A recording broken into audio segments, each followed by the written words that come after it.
2 বছর আইনি লড়াই শেষে চেয়ারম্যান হলেন রংপুরের গঙ্গাচড়া উপজেলার সদর ইউনিয়নের মাহফুজুর রহমান।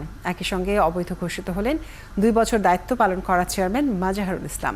আদালতের এই রায়কে ঘিরে উচ্ছ্বসিত স্থানীয় জনগণ। তারা জানান এই রায় দৃষ্টান্ত হয়ে থাকবে। শাহিন আলমের তোলা ছবিতে এশা বাইজিদ আহমেদের প্রতিবেদন। নিজেদের প্রার্থীর জয়ের খবরে এভাবেই উল্লাস কর্মী সমর্থকদের। নির্বাচনের 2 বছর পর আদালতের আদেশে পুনরায় ভোট গণনায় রংপুরের গঙ্গাচড়া উপজেলার সদর ইউনিয়ন পরিষদের চেয়ারম্যান হয়েছেন মাহফুজুর রহমান দুলু। দেরিতে হলেও আদালতের রায়ে নির্বাচিত হতে পারায় উচ্ছ্বাসিত জয়ী প্রার্থী। আমি গঙ্গাচড়া ইউনিয়নবাসী তথা গঙ্গাচড়া উপজেলা সহ আমার লয়ার, রংপুর জেলা আইনজীবী সমিতির লয়ার, বিচারক সবাইকে ধন্যবাদ দেই।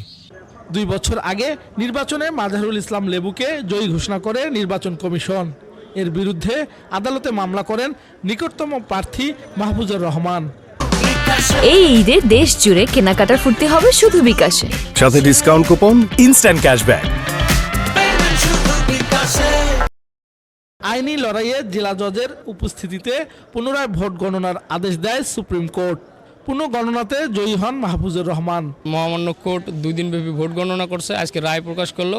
আমরা ন্যায় বিচার পাইছি। 303 ভোটে মাহফুজুর রহমান দুলু ভাইকে লাঙ্গল প্রতীককে বিজয়ী ঘোষণা করছে মহামান্য কোর্ট। ধামুর আদর্শ স্কুল, হাজি দানেশ, এইগুলোতে ওরা ভোটগুলো গন্ডগোল করে নিয়েছে। ভোটগুলো আমরা ঠিকমতোভাবে গণনা পাই নাই। বিরলভাবে গণনাটা হওয়ার দরকার ছিল এবং গঙ্গাচড়া ইউনিয়ন লোকেরা আশাবাদীও। এটা এখানে 2 নম্বরই হয়েছে, এটা ফাইনালি একবারে। নির্বাচনের পর বিজয়ী প্রার্থীকে পরাজিত দেখানোর সাথে জড়িতদের শাস্তি দাবি করেন আইনজীবীরা। ওনারা উপস্থিত ছিলেন, ওনাদের আইনজীবী ছিলেন, উভয় পক্ষের আইনজীবীর উপস্থিতিতে ভোট গণনা হয়েছে এবং ট্রাইব্যুনাল সঠিক সিদ্ধান্তটাই দিয়েছে।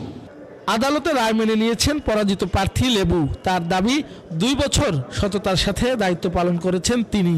আজকে 2 বছর হয়ে গেলে এই ব্যালটগুলো সংরক্ষিত আছে। যদি সেখানে কোনো রকম ভেজাল না হয়, আর যদি ভেজাল করে থাকে তাহলে তার পরবর্তী ব্যবস্থা আছে। মাজাহারুল ইসলাম লেবু ছিলেন আওয়ামী লীগের মনোনীত প্রার্থী। ভোট গ্রহণের পর তাকে জয়ী ঘোষণা করেন রিটার্নিং অফিসার। তবে এই ফলাফল না মেনে আদালতে যান জাতীয় পার্টির প্রার্থী মাহফুজুর রহমান দুলু। শাহ বাইজিদ আহমেদ, 71, রংপুর।